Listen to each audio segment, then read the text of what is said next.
പരിശുദ്ധ ഖുർആൻ ഇത് വിശ്വസിച്ചവരോടും വിശ്വസിക്കാത്തവരോടും ഒക്കെ സംവദിക്കുകയാണ്.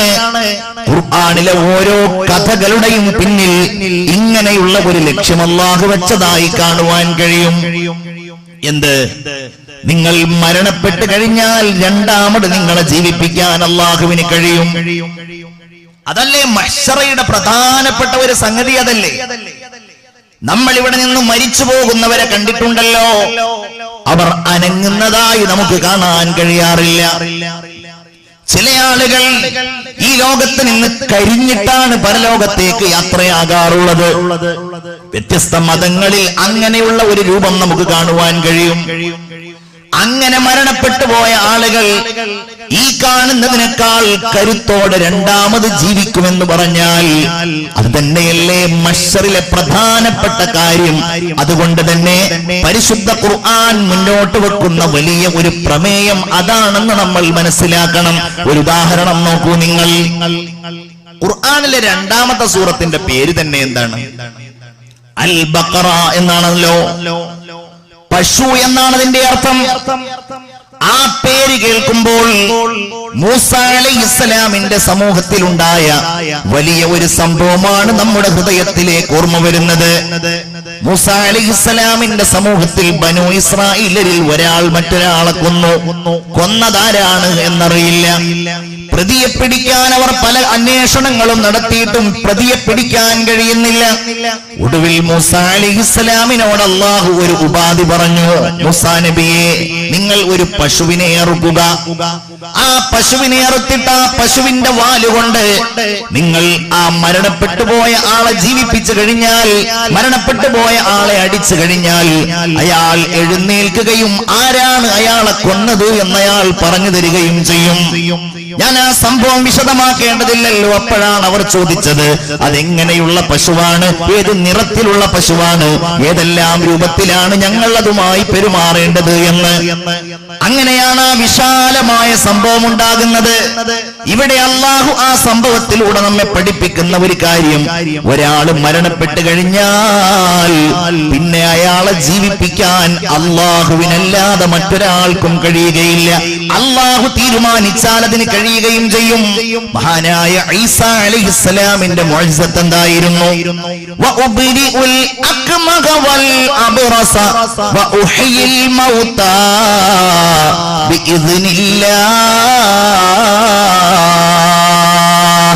ഖുർആൻ ഉദ്ധരിക്കുന്നുണ്ട് ആ മുഅ്ജിസത്ത്. ഞാൻ വെള്ളപ്പാണ്ട് രോഗികളെയും കുഷ്ഠരോഗികളെയും സുഖപ്പെടുത്തുന്നതാണ്.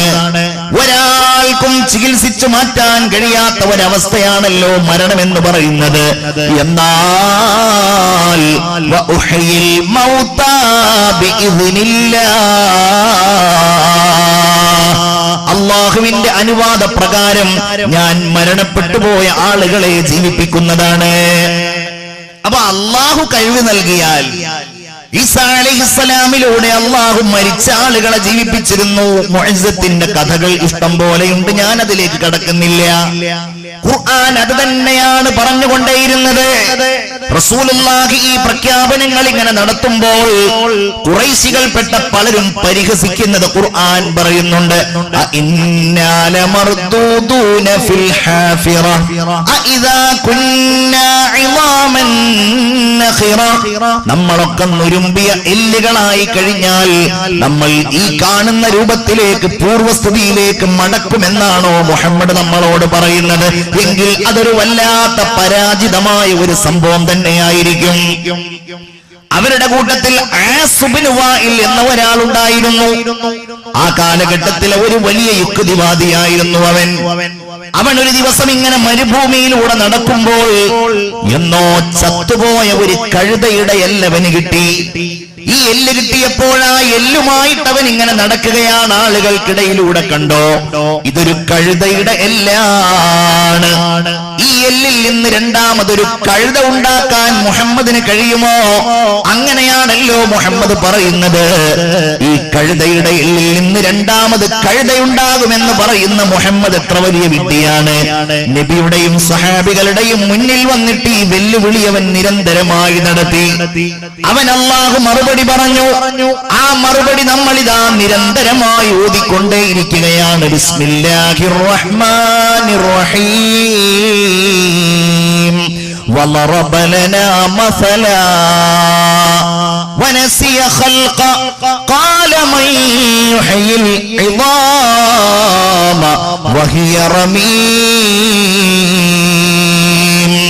അവൻ നമ്മുടെ മുമ്പിൽ ഉപമ കൊണ്ടുവന്നിരിക്കുകയാണ്. എന്തിനെയാണ് അവൻ കൊണ്ടുവന്നിരിക്കുന്നത്? ഈ കഴുതയുടെ എല്ലിനെ. എന്നിട്ട് അവൻ ചോദിക്കുന്നത് മൻ യുഹ്യിൽ ഇളാമ, ആരാണ് ഈ എല്ലുകളെ ജീവിപ്പിക്കുക? വഹിയ റമീം, അത് മുരുമ്പിപ്പോയ ശേഷം. ഖുൽ നബിയെ, അങ്ങവനോട് മറുപടി പറയണേ. യുഹ്യിഹല്ലദീ അൻശഅഹാ അവ്വല മർറ, ആരാണവനെ ആദ്യമായി ഈ ലോകത്തുണ്ടാക്കിയത്? അവനിവിടെ ഇല്ലായിരുന്നല്ലോ, അവനും ശൂന്യനായിരുന്നു, ഇവിടെ ഉണ്ടാവുകയേ ചെയ്തിരുന്നില്ല. എന്നിട്ട് അവനെ ഇല്ലായ്മയിൽ നിന്നാരാണോ ഉണ്ടാക്കിയത്, ആ അല്ലാഹു അവനെ രണ്ടാമതുണ്ടാക്കുമെന്ന കാര്യം നബിയെ നിങ്ങൾ അവനോട് പറയണേ.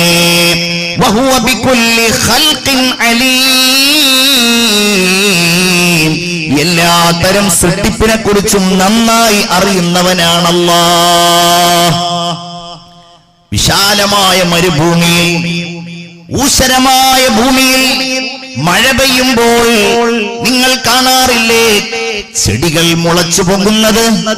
ആ നനവിൽ ഇങ്ങനെ പതുക്കെ പതുക്കെ കിളിർത്തുകൊണ്ട് മണ്ണിൽ ചെടി മുളക്കുന്നത് നിങ്ങൾ കാണുന്നില്ലേ? വിശുദ്ധ ഖുർആൻ അതിന്റെ ഉദാഹരണങ്ങൾ നമ്മളോട് ചോദിക്കുകയാണ്. എന്നതുപോലെയാണ് നിങ്ങളൊക്കെ ഇങ്ങനെ ഉണങ്ങിപ്പോയാലും മണ്ണോട് ചേർന്നു പോയാലും നിങ്ങളെ രണ്ടാമതതിൽ നിന്ന് കിളിർപ്പിച്ചു കൊണ്ടുവരാൻ, സൃഷ്ടിച്ചു കൊണ്ടുവരാൻ അല്ലാഹുവിന് കഴിയും എന്ന് മാത്രമല്ല, നിങ്ങളെ ആദ്യം ഉണ്ടാക്കിയ അത്ര പ്രയാസമില്ല രണ്ടാമത് നിങ്ങളെ ഉണ്ടാക്കാൻ എന്നാണ് അല്ലാഹു ഖുർആനിലൂടെ നമ്മോട് പറഞ്ഞത്. ആലോചിച്ച് നോക്കിയേ, നമ്മുടെ ശരീരത്തിൽ ഏറ്റവും പ്രസക്തമായ ഒന്നാണ് നമ്മുടെ വിരലുകളുടെ അടയാളം. വിരലടയാളം ഒരു കാലത്ത് അത് കുറ്റാന്വേഷണങ്ങളിൽ മാത്രമായിരുന്നു ഉപയോഗിക്കപ്പെട്ടിരുന്നത്. എന്നാൽ ഇന്നങ്ങനെയാണോ? നിങ്ങളുടെ മൊബൈൽ ഫോണുകൾ ഇന്ന് ഈ വിരലുകളുടെ അടയാളങ്ങളിലാണ് നിക്ഷിപ്തമാക്കപ്പെട്ടിരിക്കുന്നത്. നിങ്ങളുടെ ബാങ്ക് അക്കൗണ്ടുകൾ, ലോക്കറുകൾ, നിങ്ങളുമായി ബന്ധപ്പെട്ട പല രഹസ്യങ്ങളുടെയും താക്കോൽ നമ്മളുടെ വിരലടയാളങ്ങളാണ്, ഫിംഗർ പ്രിന്റുകളാണ്. വീടുകളുടെ താക്കോലുകളൊക്കെ മാറി, വാഹനങ്ങളുടെ താക്കോലുകളൊക്കെ മാറി, പലതും ഫിംഗർ പ്രിന്റുകളായി. നമ്മളുടെ വിരലുകളുടെ അടയാളം എന്ന് പറഞ്ഞാൽ അതിന്റെ അർത്ഥം എന്താണ്? ലോകത്ത് എത്ര മനുഷ്യരുണ്ടോ അവരുടെ എല്ലാം വിരലടയാളങ്ങൾ വ്യത്യസ്തമാണ്. ഇത് ഉദ്ധരിച്ചുകൊണ്ട് ഖുർആൻ ചോദിക്കുന്നുണ്ട്. ബിസ്മില്ലാഹിർ റഹ്മാനിർ റഹീം. ലാ ഉഖ്സിമു ബിയൗമിൽ ഖിയാമ വലാ ഉഖ്സിമു ബിന്നഫ്സിൽ ലവ്വാമ അയഹ്സബുൽ ഇൻസാനു അല്ലൻ നജ്മഅ ഇളാമ.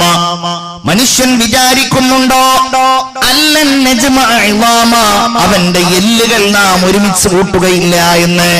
എന്റെ പ്രിയപ്പെട്ടവരെ, ജീവിതത്തിൽ പലരെയും ഖബറിൽ കൊണ്ടുപോയി വെച്ചവരാണ് നമ്മൾ.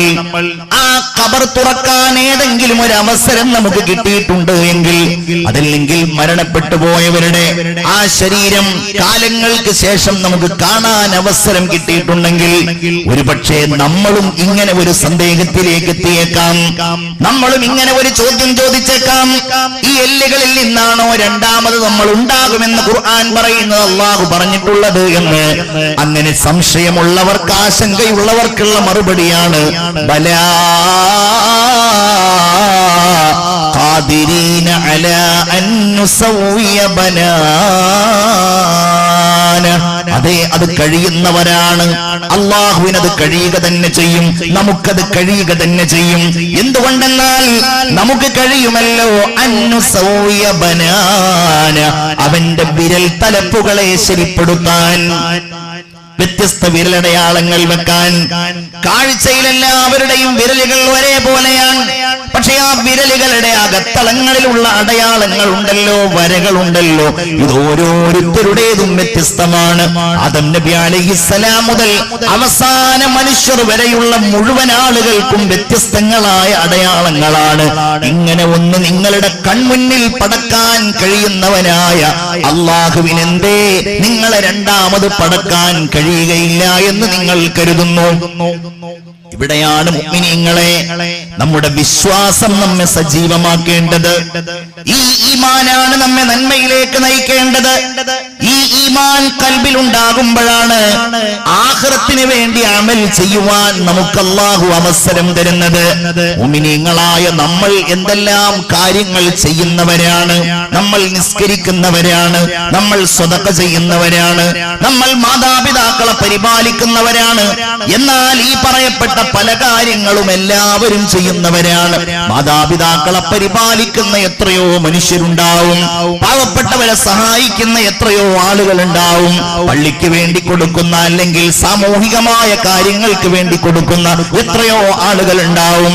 പക്ഷേ നമ്മളൊരു കാര്യം ചെയ്യുമ്പോ, ഏതെങ്കിലും ഒരു പ്രവർത്തനം നമ്മൾ ചെയ്യുമ്പോ, നമ്മളാരും അത് വെറുതെ ചെയ്യുകയല്ല, ദുനിയാവിൽ നിന്ന് തിരിച്ചു കിട്ടാനും ചെയ്യുകയില്ല. നമ്മളത് ചെയ്യുമ്പോൾ നമ്മളുടെ കൽബിലുള്ള മുറാദ് എന്താണ്? റഹ്മാനായ റബ്ബെനിക്ക് പരലോകത്തിതിന്റെ പ്രതിഫലം തരും. സ്വർഗത്തിലെന്ന് മാത്രമല്ല, എന്റെ പരലോക ജീവിതവുമായി ബന്ധപ്പെട്ട് ഞാൻ നേരിടേണ്ടി വരുന്ന ഏതെല്ലാം രംഗങ്ങളുണ്ടോ ആ മേഖലകളിലെല്ലാം കരുണാവാനായ റബ്ബ് ഇതിന്റെ പേരിൽ എന്നെ സഹായിച്ചു കൊണ്ടേയിരിക്കും. ഞാൻ സ്വതക്ക നൽകുമ്പോ, ഞാൻ എന്റെ ഉമ്മയെ പരിപാലിക്കുമ്പോ, ഞാൻ എന്റെ ഉപ്പാക്ക് ഖിദ്മത്ത് ചെയ്യുമ്പോ, ഞാനൊരു ഇൽമിന്റെ സദസ്സിലിരിക്കുമ്പോ, ഞാനൊരു വഅദ് പറയുമ്പോ, ഞാൻ പാവപ്പെട്ട ആളുകൾക്ക് എന്തെങ്കിലും ചെയ്തു കൊടുക്കുമ്പോ, എന്തിനേറെ പറയണം ഞാൻ എന്റെ ജീവിതത്തിലെ സാധാരണ പ്രവർത്തനങ്ങൾ ചെയ്യുമ്പോ, അതിനോരോന്നിനും എനിക്ക് അല്ലാഹുവിന്റെ അടുക്കലുള്ള പ്രതിഫലം ഞാൻ പ്രതീക്ഷിച്ച് ചെയ്യുകയാണെങ്കിൽ അതെല്ലാം എന്റെ ആഖിറത്തിലേക്കുള്ള വെളിച്ചമാണ് എന്നാണ് ഞാൻ കരുതേണ്ടത്. അതാണ് മുഅ്മിനീങ്ങളായ നമുക്കുണ്ടാകേണ്ട വിഷയം. ഏത് കാര്യങ്ങളും ഒരാളോട് വെറുതെ ഒന്ന് ചിരിച്ചാലത്, ഒരാളോട് വെറുതെ വർത്തമാനം പറഞ്ഞാലത്, ഹബീബായ റസൂലുള്ളാഹി സ്വല്ലല്ലാഹു അലൈഹി വസല്ലമ തങ്ങൾ പറഞ്ഞുവല്ലോ, നീ ഒരാളുടെ വാഹനത്തിലേക്ക് അയാളുടെ സാധനം എടുത്തു വെക്കാൻ സഹായിക്കുകയാണ് എങ്കിൽ അതുപോലും നിനക്ക് അല്ലാഹു ദാനത്തിന്റെ പ്രതിഫലം നൽകുന്നതാണ്. വഅൻ തൽഖാ അഖാക ബിവജ്ഹിൻ തലീഖ്, നീ ഒരാളെ നോക്കി പുഞ്ചിരിക്കുന്നത് നിനക്ക് ദാനത്തിന്റെ പ്രതിഫലം നൽകുന്നതാണ്. നീ നിന്റെ ഭാര്യയുടെ വായിലേക്ക് ഒരു ഉരുള ഭക്ഷണം വെച്ചു കൊടുക്കുന്നത് നിനക്ക് അല്ലാഹു ദാനത്തിന്റെ പ്രതിഫലം നൽകുന്നതാണ്. നിന്റെ ഭാര്യയുമായി നീ ഇടപഴകുന്നത്, അവൾക്ക് നീ സേവനം ചെയ്യുന്നത്, അവൾക്ക് നീ സന്തോഷം നൽകുന്നത്, നിന്റെ ഭർത്താവിനെ നീ സഹായിക്കുന്നത്, ആ ഭർത്താവിന്റെ കാര്യങ്ങൾ നീ നിറവേറ്റുന്നത്, നിങ്ങളുടെ മക്കളെ നീ പരിപാലിക്കുന്നത്. പ്രിയപ്പെട്ട മുഅ്മിനീങ്ങളെ, ഇങ്ങനെ തുടങ്ങി വിശ്വാസിയുടെ ജീവിതത്തിലെ ഓരോ നിമിഷങ്ങളിലും അവൻ കാണുന്നത് എന്താണ്? ആഖിറമാണ്. അവിടെ അളവറ്റ പ്രതിഫലവുമായി കാത്തു നിൽക്കുന്ന അല്ലാഹുവിനെയാണ്. അതുമാത്രമാണോ? ഈ ആഖിറമാണ് വിശ്വാസിക്ക് സമാധാനം നൽകുന്ന ലോകം. എന്താ കാര്യം? ഈ ലോകത്ത് ആർക്കാണ് നീതി നടപ്പിലാക്കാൻ കഴിയുക? നീതി കേവലം അത് സാങ്കേതികമായിട്ട് പറയാം എന്ന് മാത്രമേ ഉള്ളൂ. ഒരു ഉദാഹരണം പറയാം. ഒരാള് വേറെ ഒരാളെ കൊന്നു, അയാളെ പകരം എങ്ങനെ കൊല്ലാനാ കഴിയാം? ഒരാള് 10 ആളുകളെ കൊന്നു, എന്താണ് അയാൾക്ക് ഈ ലോകത്തിന് നൽകാൻ കഴിയുന്ന മാക്സിമം ശിക്ഷ? ഒരാൾ 1000 പേരെ കൊന്നു, ഒരാൾ മോഷ്ടിച്ചു, ഒരാൾ ഉപദ്രവിച്ചു, ഒരാൾ മാതാപിതാക്കളെ ദ്രോഹിച്ചു. എന്താണ് അയാൾക്ക് ഈ ദുന്യാവിൽ വെച്ച് നൽകാൻ കഴിയുന്ന ശിക്ഷ എന്ന് നിങ്ങൾ പറ. എന്താ നൽകാൻ കഴിയാ? അയാളെ ഒരു തവണ കൊല്ലാം, 1000 ആളുകളെ കൊന്ന ആളെയും അയാൾ ഒരു തവണ കൊല്ല, അല്ലെങ്കിൽ വേണ്ട അയാൾ മരിക്കോളം അയാളെ ജയിലിലിടുക, അല്ലെങ്കിൽ അയാൾ ഒരുപാട് ഉപദ്രവിച്ച്. പക്ഷേ ഈ 1000 ആളുകളെ കൊന്നതിന് പകരാവൂ? ഈ ലോകത്ത് അങ്ങനെ ഒരു നീതിയുടെ സമ്പ്രദായമില്ല. അതൊക്കെ നമുക്ക് പറയാം, അതാണ് അതിന്റെ നീതി എന്ന്, നീതിപീഠം എന്ന് നമ്മൾ ആദരവോടെ അവയെ വിളിക്കുകയും ചെയ്യുന്നു. നമുക്ക് അത്രയേ കഴിയുള്ളൂ. ഈ ലോകത്ത് എവിടെയാണെങ്കിലും ഏത് രാജ്യത്താണെങ്കിലും നമുക്ക് അത്രയേ കഴിയുള്ളൂ. എന്നാൽ ആഖിറമാണെങ്കിലോ അവിടെയുണ്ട് അല്ലാഹു പ്രതിഫലത്തിന്റെ കാര്യത്തിൽ അളവറ്റ പ്രതിഫലം. ദുനിയാവിൽ അതിനും കഴിയില്ല, ദുനിയാവിൽ അതിനും കഴിയില്ല. ചിന്തിച്ചു നോക്കിയേ, മാതാവിന് നമ്മൾ ചെയ്തു കൊടുക്കുന്ന സേവനം ഉമ്മ നമുക്ക് ഇങ്ങോട്ട് ചെയ്തു തന്നതിന്റെ തുല്യമായിട്ട് ചെയ്തു കൊടുക്കാൻ കഴിയില്ല. ബാപ്പാക്ക് തുല്യമായിട്ട് ചെയ്തു കൊടുക്കാൻ കഴിയില്ല. നമ്മെ സഹായിക്കുന്ന ഒരാൾക്ക്, നമ്മെ സ്നേഹിച്ച ഒരാൾക്ക് തുല്യമായിട്ടൊന്നുമേ പകരം നൽകാൻ കഴിയില്ല. അങ്ങനെ നൽകാൻ ആർക്കാണ് കഴിയുന്നത്? മനുഷ്യന്മാർക്കിടയിൽ അങ്ങനെ നൽകാൻ കഴിയില്ല. നമ്മെ ഒരാൾ നമ്മൾക്കൊരു സഹായം നൽകി എന്ന് വിചാരിക്കുക, എങ്ങനെയാണ് നമ്മൾ അയാൾക്ക് പകരം നൽകുക? തുല്യമായിട്ട് നൽകാൻ കഴിയില്ല. ഇവിടെ ഇതാ അല്ലാഹു റബ്ബുൽ ഇസ്സത്ത് പ്രതിഫലത്തിന്റെ കാര്യത്തിൽ അതുല്യമായ പ്രതിഫലം. അതാണ് ആഖിറത്തിന്റെ നീതി. നിങ്ങളൊരു നന്മ ചെയ്തിട്ടുണ്ടെങ്കിൽ അള്ളാഹു ആ നന്മക്ക് നിശ്ചയിച്ച പ്രതിഫലം അല്ല തരും. അള്ളാഹു നമുക്കൊക്കെ നൽകട്ടെ. ആമീൻ പറയൂ. അള്ളാഹു നമുക്കൊക്കെ നൽകട്ടെ.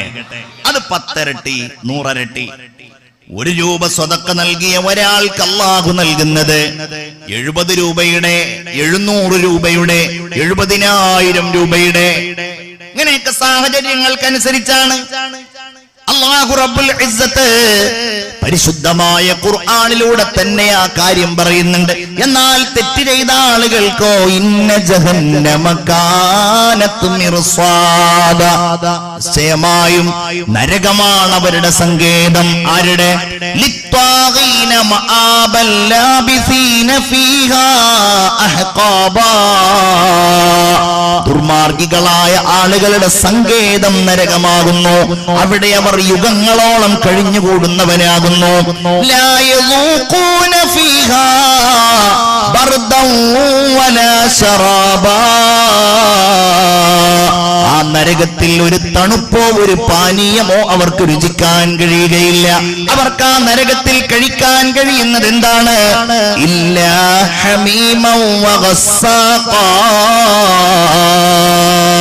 കള്ളിമുൾച്ചെടിയും നരകത്തിലെ ചുട്ടുതിളക്കുന്ന വെള്ളവും മാത്രമായിരിക്കും. ഇല്ല ഹമീമൻ വഗസ്സാഖാ. ഇതെന്താണ് ഇങ്ങനെ നൽകാനുള്ള കാര്യം? ജസാഅൻ വിഫാഖാ, ദുർമാർഗികളായ ആളുകൾക്ക്, കുറ്റവാളികളായ ആളുകൾക്ക് അല്ലാഹു അനുയോജ്യമായ ശിക്ഷയായിട്ടാണ് നൽകുന്നത്, അനുയോജ്യമായ പ്രതിഫലമായിട്ടാണ് നൽകുന്നത്. അല്ലാഹു നമ്മളെയൊക്കെ കാത്തുരക്ഷിക്കട്ടെ. എല്ലാവരും ആമീൻ പറയൂ. അല്ലാഹു നമ്മളെ കാത്തുരക്ഷിക്കട്ടെ. അനുയോജ്യമായത്, മോഷ്ടിച്ചവൻ അതിനുള്ള പ്രതിഫലം, കൊന്നവൻ അതിനുള്ള പ്രതിഫലം, കൂടുതൽ പേരെ കൊന്നവൻ അതിനുള്ള പ്രതിഫലം, ഗീബത്ത് പറഞ്ഞവൻ അതിനുള്ളത്, ഉപദ്രവിച്ചവൻ അതിനുള്ളത്. ജസാഅൻ വിഫാഖാ. എന്നാലോ ഇന്നലിൽ മുത്തഖീന മഫാസ ഹദായിഖ വഅഅനാബ വകവാഇബ അത്റാബ വകഅസൻ ദിഹാഖ, നിശ്ചയമായും അല്ലാഹുവിനെ സൂക്ഷിക്കുന്നവർക്കാണ് അല്ലാഹുവിന്റെ സന്തോഷത്തിന്റെ സ്വർഗമുള്ളത്. അവർക്കാണ് തോട്ടങ്ങളും സ്തനം തടിച്ച സ്ത്രീകളും അവർക്കാണ് പ്രതിഫലമായിട്ടുള്ളത്. നിറക്കപ്പെട്ട ചഷകങ്ങൾ അവർക്കാണുള്ളത്. അവർക്ക് ആ സ്വർഗത്തിൽ ഏതെങ്കിലും രീതിയിലുള്ള അപശബ്ദം കേൾക്കുകയില്ല. ലാ യസ്മഊന ഫീഹാ ലാ യസ്മഊന ഫീഹാ ലഗ്വൻ വലാ കിസാബാ. ഇതെന്തുകൊണ്ടാണ് അല്ലാഹു ഇങ്ങനെ പ്രതിഫലം നൽകുന്നത്? ഇതെന്തിന് നൽകുകയാണ്? ഏത് രൂപത്തിൽ നൽകുകയാണ്? ജസാഅൻ മിർ റബ്ബിക അതാഅൻ ഹിസാബാ. അല്ലാഹു അല്ലാഹുവിൽ നിന്ന് കണക്കാക്കിയ പ്രതിഫലമാകുന്നു ഇത്. താങ്കളുടെ രക്ഷിതാവായ റബ്ബിൽ നിന്നുള്ള പ്രതിഫലമാണിത്. അളവറ്റ പ്രതിഫലം, അറ്റമില്ലാത്ത പ്രതിഫലം, ഔദാര്യത്തിന്റെ പ്രതിഫലം. ശിക്ഷയാണെങ്കിലോ അനുയോജ്യമായ ശിക്ഷ. ചുരുക്കത്തിൽ ആഖിറം എന്ന് പറയുന്ന ലോകം, പരലോകം, അത് അല്ലാഹു റബ്ബുൽ ഇസ്സത്ത് നമുക്ക് നൽകിയിട്ടുള്ളത് ഏറ്റവും അനുയോജ്യമായ നീതിയുടെ ലോകമായിട്ടാണ്. അല്ലാഹു ആ ഈമാൻ നമ്മളുടെ ഖൽബിൽ വർദ്ധിപ്പിച്ചു തരട്ടെ. ആഖിറത്തിലുള്ള വിശ്വാസമുണ്ട് എങ്കിൽ, യഥാർത്ഥ വിശ്വാസം ഖൽബിലുണ്ട് എങ്കിൽ, നമ്മൾ ഇന്ന് നമ്മളുടെ നാടുകളിൽ ചെയ്യുന്ന പലതും നമ്മൾ ചെയ്യില്ല. ഞാനതിലേക്ക് വരാം. നോക്കൂ, നിങ്ങൾ ഖബറിലുള്ള ജീവിതം ഒരു മനുഷ്യന്റെ ഇങ്ങനെ മുന്നോട്ട് പോകുകയായിരിക്കും. അത് പരലോകത്തെ പ്രധാനപ്പെട്ട ഒന്നാണ്. ബർസഖിന്റെ ലോകം എന്നാണ് അതിന് പറയാ. ഖബർ ജീവിതം, ഖബറിന്റെ ഏകാന്തതയിലുള്ള ജീവിതം, അത് അല്ലാഹു ഓരോരുത്തർക്കും നിശ്ചയിച്ച ഒരു കാലയളവുണ്ടാകും. സുബ്ഹാന റബ്ബി. നമ്മളൊക്കെ അവിടെ പോയി കിടക്കേണ്ടി വരും. എത്ര കൊല്ലം അവിടെ കിടക്കേണ്ടി വരിക? ആ ഖബറിൽ തന്നെ ഏതൊക്കെ കോലത്തിലാവും നമ്മൾ ഉണ്ടാവുക, എന്തൊക്കെ അനുഭവങ്ങളാണ് അല്ലാഹു അവിടെ നിശ്ചയിച്ചിട്ടുള്ളത്. അത് പറയുകയാണെങ്കിൽ അത് തന്നെ മറ്റൊരു വിഷയമാണ്. ഞാനതിലേക്ക് കടക്കല്ല. ഏതായാലും പടച്ചോൻ നമുക്കൊക്കെ ഒരുപാട് കാലം അവിടെ നിശ്ചയിച്ചിട്ടുണ്ടാവും. അതെപ്പോഴാ കഴിയാ? ഖിയാമത്ത് നാളെയോടാ കഴിയാ. എന്താണ് ഖിയാമത്ത് നാള്? ഈ ലോകത്തിന്റെ അവസാനമാണത്. അവസാനത്തെ അല്ലാഹു നിശ്ചയിച്ചിട്ടുള്ളത് മഹാനായ ഇസ്രാഫീൽ അലൈഹിസ്സലാത്തു വസ്സലാം സൂറെന്ന കാഹളത്തിൽ ഊതുന്നതോടെയാണ്. ഇതൊക്കെ നമ്മൾ ഇത്ര ചെറുപ്പം മുതൽ പഠിച്ചതാണ്. ഇതൊക്കെ ഒന്ന് ഓർമ്മിപ്പിക്കുക എന്നുള്ളതാണ് ഞാൻ എൻ്റെ ഈ സംസാരത്തിലൂടെ ചെയ്യുന്നത്. വയഖൂലൂന മതാ ഹാദൽ വഅദു ഇൻ കുൻതും സാദിഖീൻ. വയഖൂലൂന, അവര് ചോദിക്കുന്നു. അവര് എന്ന് പറഞ്ഞാൽ ആര്? ഇത് ചോദിക്കുന്നവരെല്ലാ കാലത്തും ചോദിച്ചുകൊണ്ടേയിരിക്കുന്നു. എന്താ ചോദിക്കുന്നത്? മതാ ഹാദൽ വഅദു, എപ്പോഴാണ് നിങ്ങൾ പറയുന്ന ഈ ലോകാവസാനം? കുറെ കാലമായല്ലോ ലോകം അവസാനിക്കുന്നു പറയുന്നു. അതെപ്പോഴാണ്?